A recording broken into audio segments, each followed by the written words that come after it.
Friends, welcome to optimistic studies. Optimistic studies में आप सभी का स्वागत है।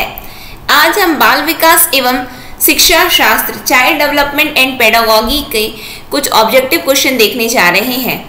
तो फिर हम स्टार्ट करते हैं आज की क्लास को। सेशन स्टार्ट करने से पहले यदि आप चैनल में पहली बार आए हैं तो चैनल को सब्सक्राइब कर लीजिए, साथ में बेल नोटिफिकेशन को ऑन रखिए जिससे हम जो भी वीडियो डालें तो आप तक पहुंचते रहे। और सेशन यदि आपको अच्छा लगे तो ज़रूर लाइक कीजिएगा, ज़्यादा से ज़्यादा लोगों तक शेयर ज़रूर कीजिए जिससे ज़्यादा से ज़्यादा लोगों तक ये वीडियो पहुंच सके, क्योंकि आपका शेयर हमें मोटिवेट करता है कि हम आपके लिए अच्छे से अच्छा कंटेंट और अच्छे से अच्छा आप लोगों के लिए वीडियो लेकर के आएँ। इसी के साथ में हम आज की क्लास को स्टार्ट करते हैं और आप लोगों को एक जानकारी ज़रूर देना चाहूँगी कि छत्तीसगढ़ शिक्षक भर्ती के लिए हमारे ऑप्टिमिस्टिक स्टडीज़ के मोबाइल ऐप में कोर्स चल रहा है। चाहे हम सहायक शिक्षक की बात करें, चाहे हम शिक्षक की बात करें या फिर हम व्याख्याता की बात करें, तो ये तीनों के लिए ही हमारे ऑप्टिमिस्टिक स्टडीज़ के मोबाइल ऐप में कोर्स चल रहा है। तो आप यदि इच्छुक हैं कोर्स को ज्वाइन करने के लिए तो ज़रूर कोर्स को ज्वाइन कीजिए, क्योंकि एक दिशा निर्देश के अंतर्गत जब हम पढ़ाई अपनी करते हैं तो हमें एक आइडिया ज़रूर होता है कि हमें कौन कौन से टॉपिक्स को कवर करना है, किस तरीके से। पढ़ तो हर कोई सकता है, अपने से ही पढ़ सकता है, बुक से पढ़ सकता है, हर चीज़ हो सकती है, लेकिन एक दिशा निर्देश के अंतर्गत यदि आपको लगता है कि आपको ज़रूरत है एक दिशा निर्देश के अंतर्गत पढ़ाई करने की, तो ज़रूर से आप ये कोर्स को ज़रूर ज्वाइन कीजिएगा। और अधिक जानकारी के लिए आप हमें इस नंबर पर संपर्क कर सकते हैं जो है 9584532690। इस नंबर पर आप हमसे संपर्क कर सकते हैं। कोर्स से संबंधित किसी भी प्रकार की जानकारी आपको इस नंबर पर उपलब्ध हो जाएगी। तो चलिए फिर हम अपनी क्लास को स्टार्ट करेंगे, जहां हम देखने जा रहे हैं बाल विकास एवं शिक्षा शास्त्र के कुछ ऑब्जेक्टिव क्वेश्चन। हमारा पहला क्वेश्चन है प्राथमिक स्तर पर एक शिक्षक में निम्न में से किसे सबसे महत्वपूर्ण विशेषता मानना चाहिए? धैर्य और दृढ़ता, शिक्षण पद्धतियों और विषयों के ज्ञान में दक्षता, अति मानक भाषा में पढ़ाने में दक्षता या पढ़ाने की उत्सुकता। तो पहली बात तो पूछा गया है कि प्राथमिक स्तर पर एक शिक्षक को सबसे महत्वपूर्ण विशेषता मानना चाहिए, निम्न में से किसी सबसे महत्वपूर्ण विशेषता मानना चाहिए। तो किसी सबसे महत्वपूर्ण विशेषता एक प्राथमिक स्तर के शिक्षक के लिए मानना चाहिए तो धैर्य और दृढ़ता होगा, या फिर हमारा शिक्षण पद्धतियों और विषयों के ज्ञान की दक्षता होगा, अति मानक भाषा में पढ़ाने की दक्षता होगी या पढ़ाने की उत्सुकता होगी। तो यदि हम बात करते हैं कि शिक्षक कौन है तो प्राथमिक स्तर है। तो प्राथमिक स्तर के शिक्षक में जो गुण जो सबसे महत्वपूर्ण है, विशेषता जो सबसे महत्वपूर्ण मानी गई है वो है धैर्य और दृढ़ता। क्या चाहिए? धैर्य और दृढ़ता चाहिए। नेक्स्ट क्वेश्चन है हमारा, एक शिक्षक अपने लोकतांत्रिक स्वभाव के कारण विद्यार्थियों को पूरी कक्षा में कहीं भी बैठने की अनुमति देता है। कुछ शिक्षार्थी एक साथ बैठते हैं और चर्चा करते हैं या सामूहिक पठन करते हैं, कुछ चुपचाप बैठकर अपने आप पढ़ते हैं। एक अभिभावक को यह पसंद नहीं आता। इस स्थिति से निपटने के लिए निम्न में से कौन सा तरीका सबसे बेहतर हो सकता है? अभिभावकों को प्रधानाचार्य से अनुरोध करना चाहिए कि वे उनके बच्चे का अनुभाग बदल दें। अभिभावकों को शिक्षक पर विश्वास व्यक्त करना चाहिए और शिक्षक के साथ समस्या पर चर्चा करनी चाहिए। अभिभावकों को उस विद्यालय से अपने बच्चों को निकाल लेना चाहिए। अभिभावकों को प्रधानाचार्य से शिक्षक की शिकायत करनी चाहिए। बताइए तो इस समस्या से कैसे निपटा जाएगा? तो इस समस्या से यदि हम निपटान की बात करेंगे तो अभिभावकों को शिक्षक पर विश्वास व्यक्त करना चाहिए, क्योंकि यदि विश्वास नहीं है अभिभावकों का शिक्षक पर तो कोई कार्य नहीं बन सकेगा। इसीलिए कैसे निपटा जाएगा कि अभिभावकों को शिक्षक पर विश्वास व्यक्त करना चाहिए और शिक्षक के साथ समस्या पर चर्चा करनी चाहिए कि नहीं, हमें ये चीज पसंद नहीं आ रहा है। नेक्स्ट क्वेश्चन, वह अवस्था जब बच्चा तार्किक रूप से वस्तुओं व घटनाओं के विषय में चिंतन प्रारंभ करता है, कौन सी अवस्था है? औपचारिक संक्रियात्मक अवस्था, मूर्त संक्रियात्मक अवस्था, पूर्व संक्रियात्मक अवस्था, मूर्त संक्रियात्मक अवस्था या संवेदी परक अवस्था। बताइए तो तार्किक रूप से वस्तुओं एवं घटनाओं के विषय में चिंतन कब से प्रारंभ हो जाता है? बच्चों का चिंतन कब से प्रारंभ होता है? तो चिंतन प्रारंभ होता है मूर्त संक्रियात्मक अवस्था से। कब से? मूर्त संक्रियात्मक अवस्था से चिंतन प्रारंभ हो जाता है। नेक्स्ट क्वेश्चन में हम आएंगे, मन का मानचित्रण संबंधित है साहसिक कार्यों की क्रिया योजना से, मन का चित्र बनाने से, मन की क्रियाशीलता पर अनुसंधान से, बोध या समझ बढ़ाने की तकनीक से। मन का मानचित्रण, तो मन का मानचित्रण क्या है? तो मन की क्रियाशीलता पर अनुसंधान क्या है? मन की क्रियाशीलता पर अनुसंधान ही क्या होता है? मानचित्रण होता है। ठीक, नेक्स्ट क्वेश्चन में हम आते, विशेष रूप से प्राथमिक स्तर पर विद्यार्थियों की सीखने संबंधी समस्याओं को संबंधित करने का सबसे बेहतर तरीका है महंगी और चमकदार सहायक सामग्री का प्रयोग करना, सरल और रोचक पाठ्यपुस्तकों का प्रयोग करना, कहानी कथन पद्धति का प्रयोग करना या अक्षमता के अनुरूप विभिन्न शिक्षण पद्धतियों का प्रयोग करना। बताइए तो विशेष रूप से प्राथमिक स्तर पर विद्यार्थियों को सीखने संबंधी समस्याओं को संबोधित करने की सबसे बेहतर तरीका कौन सा माना गया है? तो सबसे बेहतर तरीका क्या होता है कि अक्षमता के अनुरूप विभिन्न शिक्षण पद्धतियों का प्रयोग। क्यों? क्योंकि सब बच्चे अलग अलग होते हैं, तो उनकी जिस किसी की जैसी जैसी अक्षमता है तो उसके अनुरूप शिक्षण पद्धतियों का प्रयोग करना चाहिए। फिर पूछा गया है, निम्न में से कौन सा शिक्षार्थियों में सृजनात्मकता का पोषण करता है? प्रत्येक शिक्षार्थी की अंतर्जात प्रतिभाओं का पोषण करने एवं प्रश्न करने के अवसर उपलब्ध कराना, प्रत्येक शिक्षार्थियों को विद्यालयी जीवन के प्रारंभ में उपलब्धि के लक्ष्यों पर बल देना, परीक्षा में अच्छे अंकों के लिए विद्यार्थियों की कोचिंग करना या अच्छी शिक्षा में व्यवहारिक मूल्यों के लिए विद्यार्थियों का शिक्षण। बताइए तो शिक्षार्थियों में सृजनात्मकता का पोषण कब होगा? बच्चे क्रिएटिव कब बनेंगे? कोचिंग आ जाओ तो अब बच्चे क्रिएटिव बनेंगे, या फिर तुम ना फर्स्ट आओ, उससे फर्स्ट आने के लिए कोचिंग देना है, या फिर उनकी अंतर्जात प्रतिभाओं के पोषण करने और प्रश्न करने के अवसर उन्हें उपलब्ध करा के, या फिर विद्यालयी जीवन में उपलब्धि के लक्ष्यों पर बल देना है। फिर उसके बाद या फिर उनके व्यवहारिक मूल्यों के लिए विद्यार्थियों का शिक्षण, अच्छी शिक्षा के व्यवहारिक मूल्यों के लिए विद्यार्थियों का शिक्षण। बताइए तो बच्चा सृजनात्मक कब बनेगा? तो बच्चे की यदि हम सृजनात्मकता की बात करेंगे तो उसके अंतर्जात प्रतिभाओं का आप पोषण कीजिए, उसे प्रश्न करने का अवसर प्रदान कीजिए, तभी वो बच्चा सृजनात्मक बन सकेगा। ठीक है, नेक्स्ट क्वेश्चन में हम आएंगे, पियाजी के अनुसार निम्नलिखित में से कौन सी अवस्था में बच्चा अमूर्त संकल्पनाओं के विषय में तार्किक चिंतन करना प्रारंभ करता है? अमूर्त संकल्पनाओं के, तो औपचारिक संक्रियात्मक अवस्था जो कि 11 वर्ष एवं ऊपर, संवेदीपरक अवस्था जन्म से 2 वर्ष, पूर्व संक्रियात्मक अवस्था 2 से 7 वर्ष, मूर्त संक्रियात्मक अवस्था 7 से 11 वर्ष। चिंतन, चिंतन कैसा है? अमूर्त संकल्पनाओं के विषय में तार्किक चिंतन कब से प्रारंभ होता है? तो अमूर्त संकल्पनाओं की जो है तार्किक चिंतन औपचारिक संक्रियात्मक अवस्था, इसका मतलब कि 11 वर्ष से ऊपर, क्योंकि अमूर्त चीजें हैं, हमारे सामने नहीं है। जब सामने नहीं है तो बच्चे को भी तो बड़ा होना पड़ेगा, तो 11 वर्ष से ऊपर ये चीज हो पाता है। ठीक है, एब्स्ट्रैक्ट थिंकिंग जिसको हम बोलते हैं। सीखना समृद्ध हो सकता है यदि कक्षा में अधिक से अधिक शिक्षण सामग्री का प्रयोग किया जाए, शिक्षक विभिन्न प्रकार के व्याख्यान और स्पष्टीकरण का प्रयोग करें, कक्षा में आवधिक परीक्षाओं पर अपेक्षित ध्यान दिया जाए, वास्तविक दुनिया के से उदाहरणों को कक्षा में लाया जाए जिसमें विद्यार्थी एक दूसरे से अंतःक्रिया करे और शिक्षक उस प्रक्रिया को सुगम बनाए। बताइए तो यहाँ पे सीखना कब समृद्ध होगा? तो सीखने की यदि हम बात करेंगे तो सीखना तब समृद्ध हो पाता है जब हम क्या करते हैं? उदाहरण, वास्तविक दुनिया के उदाहरण यदि हम सुनते हैं कि हाँ, जब हम रिलेट करते हैं चीज़ों को, तो सीखना तब समृद्ध माना जाता है कि वास्तविक दुनिया से उदाहरणों को कक्षा में लाया जाए जिसमें विद्यार्थी एक दूसरे से अंतःक्रिया करे और शिक्षक उस प्रक्रिया को सुगम बनाए।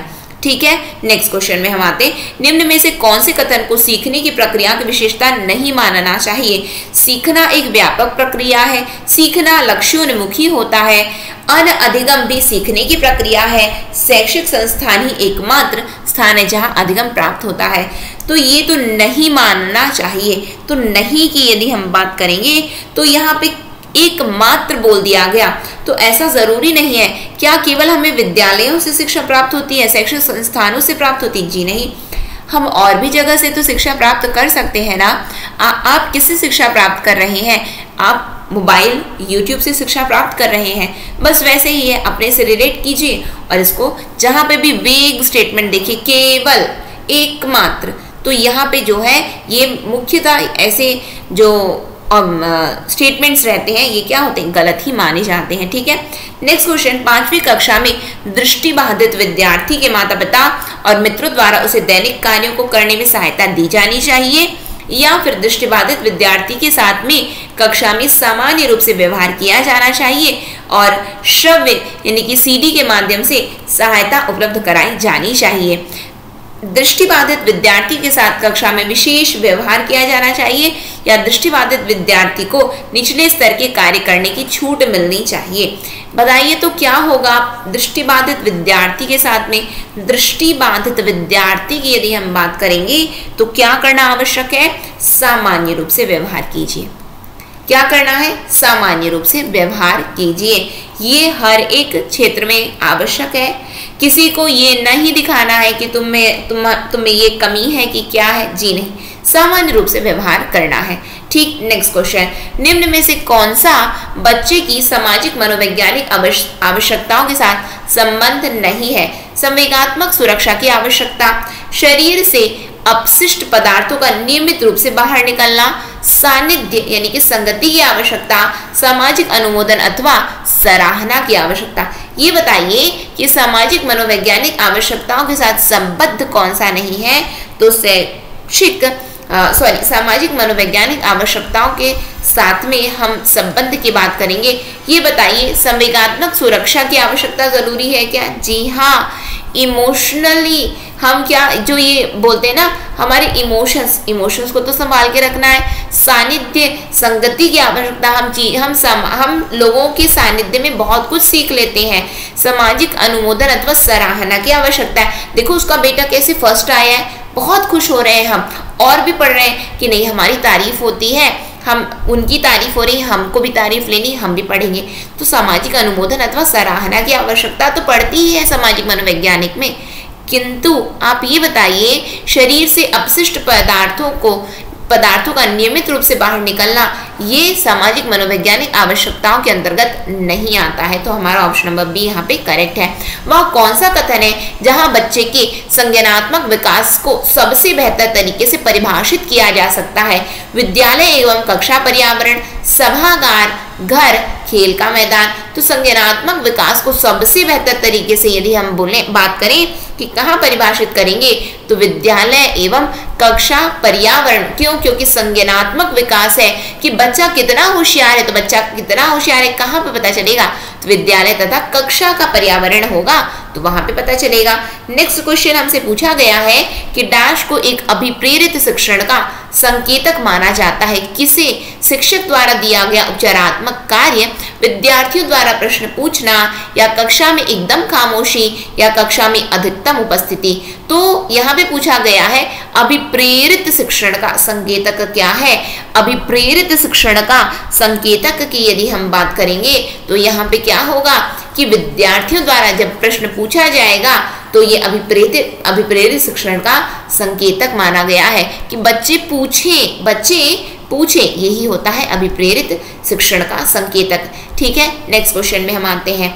निम्न में से कौन सा बुद्धिमान बच्चे का लक्षण नहीं है? देखिए जब आप क्वेश्चन देखते हैं पॉज कर दीजिए, अपने से आंसर दीजिए और उसके बाद में सुनिए क्या आपने जो सोचा है क्या वही उत्तर है। इस तरीके से आपको प्रैक्टिस करना है।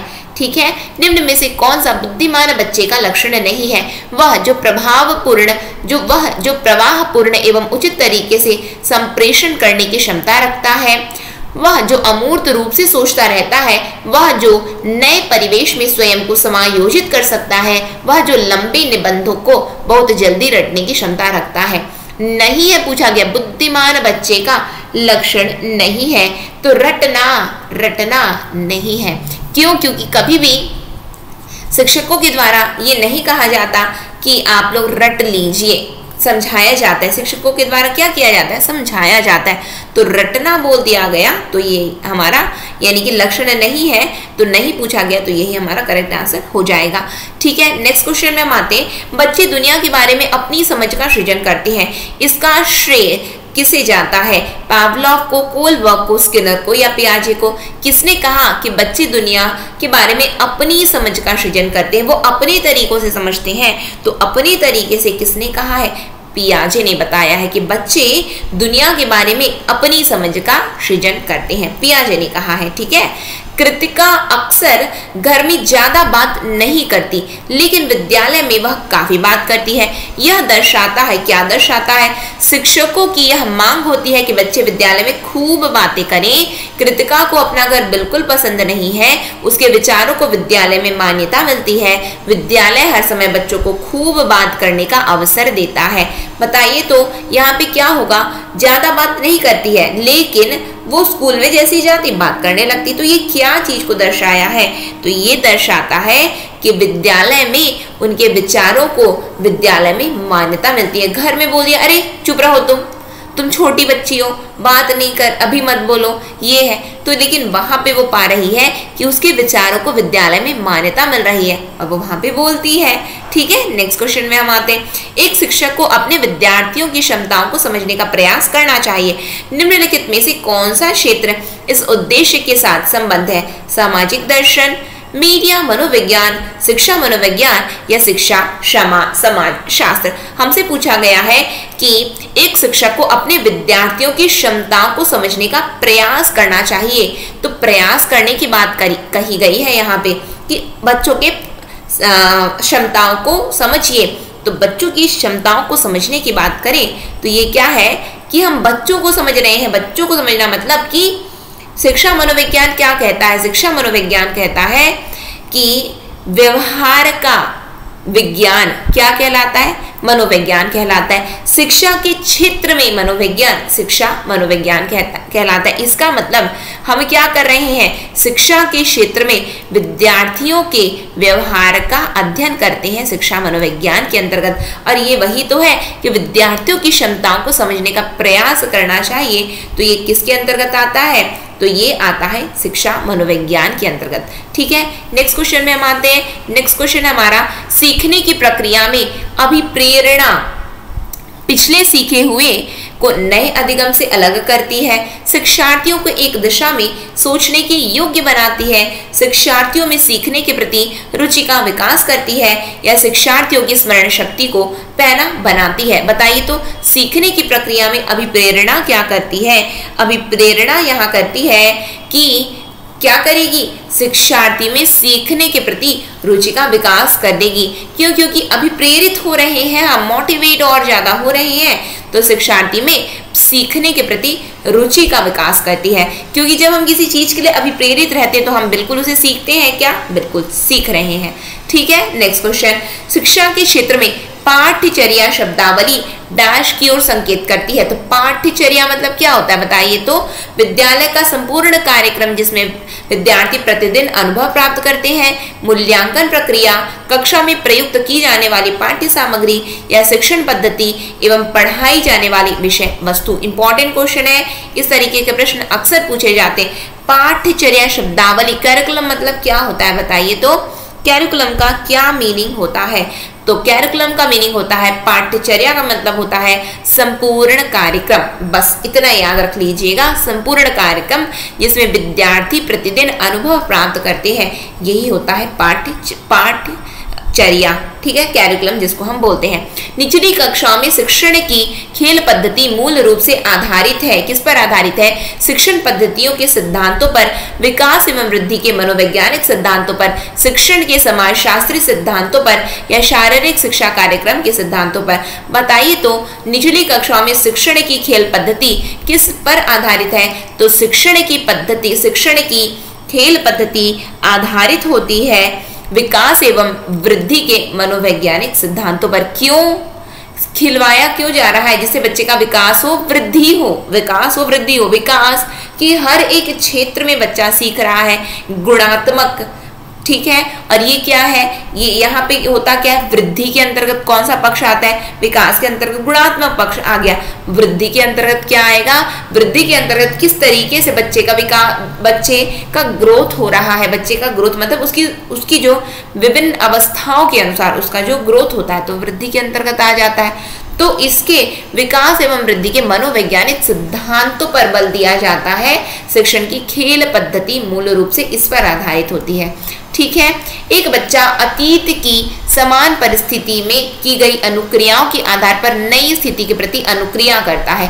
अतीत के अनुसार ये नई स्थिति के प्रति अनुक्रिया करता है। यह किससे संबंधित है? सीखने का प्रभाव नियम, या सीखने की प्रक्रिया का अभिवृत्ति नियम, या सीखने का तत्परता नियम, या सीखने का सादृश्यता नियम। तो सादृश्यता मतलब कि उसके जैसा, है ना, यानी कि हम वहां पे एक रेफरेंस के रूप में सीख रहे हैं। सादृश्य है तो सादृश्यता, क्यों? क्योंकि जो पुरानी अनुक्रियाएं हैं, अतीत की परिस्थिति के अनुसार की गई अनुक्रियाओं के अनुसार वो नई स्थिति के प्रति अनुक्रिया करता है। अनुक्रिया करना मतलब रिस्पॉन्स देना होता है। तो ये क्या है? सादृश्यता नियम है कि उस तरीके से अभी भी हमें कार्य करना है। ठीक है, तो ये किसके अंतर्गत आएगा? सादृश्यता नियम के अंतर्गत आता है। नेक्स्ट क्वेश्चन है, डैश प्रतिभाशाली होने का संकेत नहीं है। क्या प्रतिभाशाली होने का संकेत नहीं है? दूसरों के साथ झगड़ना, अभिव्यक्ति में नवीनता, जिज्ञासा, सृजनात्मक विचार। ये तो बल्कि पढ़ते ही आप लोग यहाँ पे लाएंगे कि प्रतिभाशाली होने का कौन सा संकेत नहीं देता, तो दूसरों के साथ झगड़ना प्रतिभाशाली होने का संकेतक नहीं है। विशेष आवश्यकता वाले बच्चों को शिक्षा उपलब्ध कराई जानी चाहिए। विशेष विद्यालयों में विशेष बच्चों के लिए विकसित पद्धतियों द्वारा, विशेष विद्यालयों में विशेष शिक्षकों द्वारा, या अन्य सामान्य बच्चों के साथ। बताइए, तो विशेष आवश्यकता वाले बच्चों को शिक्षा उपलब्ध कराई जानी चाहिए। कहाँ? तो शिक्षा उपलब्ध करानी, विशेष आवश्यकता वाले बच्चे हैं उनके लिए आपको कुछ विशिष्ट नहीं, आपको सामान्य बच्चों के साथ में यदि आपको कुछ करना है तो सामान्य आरटी क्या बोलता है? आरटी हमारा यही तो बोलता है, तो सामान्य बच्चों के साथ में आप उन्हें शिक्षा उपलब्ध कराइए। तो ऑप्शन नंबर डी हमारा यहाँ पे करेक्ट आंसर होगा। नेक्स्ट क्वेश्चन में हम आते हैं, आकलन को उपयोगी और रोचक प्रक्रिया बनाने के लिए डैश के प्रति सचेत होना चाहिए। किसके प्रति सचेत होना चाहिए? विद्यार्थी को बुद्धिमान या औसत शिक्षार्थी की उपाधि देना, शैक्षिक और सह शैक्षिक क्षेत्रों में विद्यार्थी के सीखने के बारे में जानकारी प्राप्त करने के लिए विविध तरीकों का प्रयोग करना, प्रतिपुष्टि यानी कि फीडबैक देने के लिए तकनीकी भाषा का प्रयोग करना, या अलग अलग विद्यार्थियों में तुलना करना। आकलन पूछा गया है, तो आकलन के लिए क्या किया जाएगा? क्या विद्यार्थियों में तुलना की जाएगी? जी नहीं, विद्यार्थियों में तुलना की तो बात ही नहीं होती है। क्या फीडबैक के लिए आप यदि तकनीकी भाषा का प्रयोग नहीं करेंगे तो फीडबैक नहीं दे पाएंगे? जी नहीं। क्या विद्यार्थियों को बुद्धिमान और औसत शिक्षार्थी की उपाधि देना चाहिए कि तुम बड़े बुद्धिमान हो, तुम ना औसत शिक्षार्थी हो?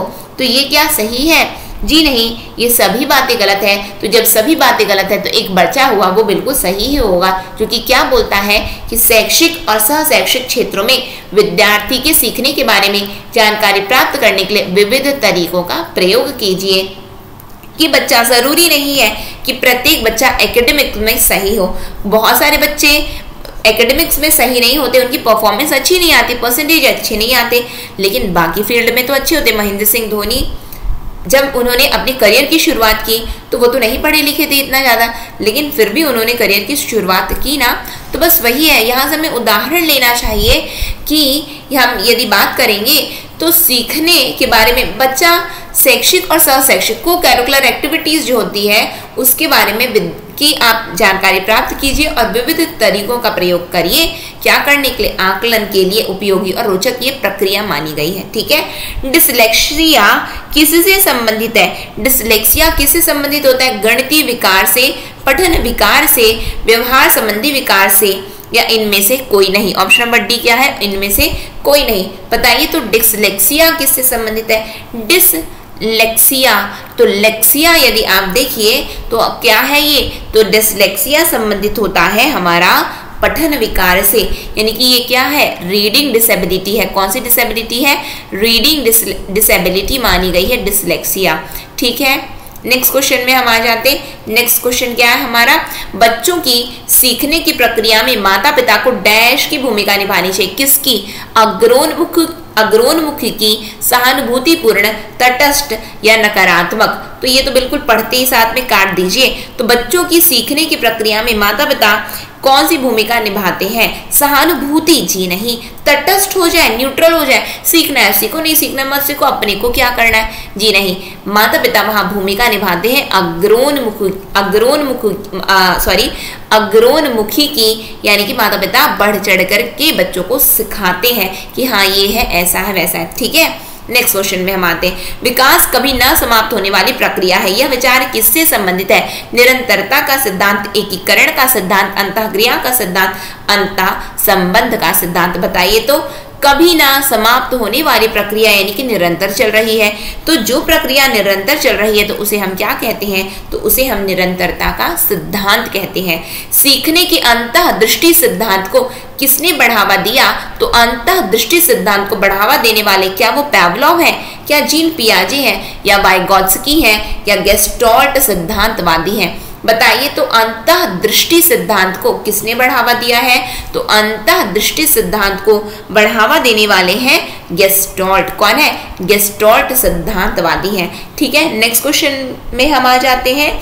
निम्नलिखित में से किस अवस्था में बच्चे अपने समवयस्क समूह में सक्रिय सदस्य हो जाते हैं? समवयस्क है ना, तो प्रौढ़ावस्था, पूर्व बाल्यावस्था या किशोरावस्था। बताइए तो करेक्ट आंसर क्या होगा हमारा?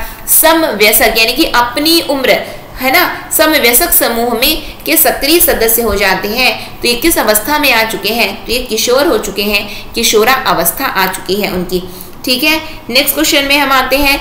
बच्चों की, जो कि लास्ट क्वेश्चन है हमारा आज के सेशन का, तो बच्चों के बौद्धिक विकास की 4 विशिष्ट अवस्थाओं की पहचान की गई है। किसने की है? एरिक्सन द्वारा, पियाजे द्वारा, स्किनर द्वारा या कोलबर्ग के द्वारा? बताइए तो बच्चों के बौद्धिक विकास की 4 विशिष्ट अवस्थाओं की पहचान किसने की है? तो 4 विशिष्ट अवस्थाओं की बौद्धिक विकास बोला गया है। तो बौद्धिक विकास कॉग्निटिव डेवलपमेंट, बुद्धि से संबंधित है। तो जो चीज बुद्धि से संबंधित है वो किसने कहा है? तो पियाजे के द्वारा ये चीज बताया गया है, ठीक है। तो इसी के साथ में हमने आज के सेशन के 30 क्वेश्चंस कंप्लीट कर लिए हैं, यानी कि सीडीपी के बाल विकास एवं शिक्षा शास्त्र के हमने 30 क्वेश्चंस कंप्लीट किए हैं। तो फिर ये सेशन को हम यहीं पे एंड करते हैं। साथ ही साथ आप लोगों को फिर से एक और जानकारी ज़रूर देना चाहूँगी। यदि आप इच्छुक हैं कोर्स को ज्वाइन करने के लिए तो आप हमें इस नंबर पर संपर्क कर सकते हैं, जो है 9584532690। अदरवाइज आप हमारे मोबाइल ऐप को डायरेक्टली डाउनलोड कर लीजिए और वहाँ से आप कोर्स को परचेज कर सकते हैं। और मोबाइल ऐप को डाउनलोड करने के लिए लिंक आपको डिस्क्रिप्शन में भी मिल जाएगी, कमेंट सेक्शन में लिंक को पिन किया गया है, या फिर आप गूगल प्ले स्टोर से भी हमारे मोबाइल ऐप को डाउनलोड करके आप कोर्स को ज्वाइन कर सकते हैं। क्लासेस स्टार्ट हो गई हैं, तो आपकी ज़्यादा क्लासेस मिस ना हो, इसीलिए क्योंकि वैकेंसी तो कंफर्म है, आने वाली है, तो आप कहीं अधिक पीछे ना रह जाएं। इसीलिए ज़्यादा विचार पर समय व्यतीत ना करते हुए कोर्स यदि आपको लगता है कि आपको ज्वाइन करना चाहिए, देखिए ये कोई ऐसा नहीं है कि एकदम कंपल्शन है, नहीं आप बिल्कुल ज्वाइन कीजिए। यदि आपको लगता है कि नहीं हमें कोर्स ज्वाइन करना चाहिए तो आप ज़रूर ज्वाइन कीजिए, फिर उसके बाद में आप ज़्यादा समय व्यतीत ना करें। इसी के साथ में आज की क्लास को हम एंड करेंगे। नेक्स्ट सेशन में फिर हम मिलते हैं। नेक्स्ट सेशन तक के लिए optimistic learning. Thank you for the session. जय हिंद, जय भारत।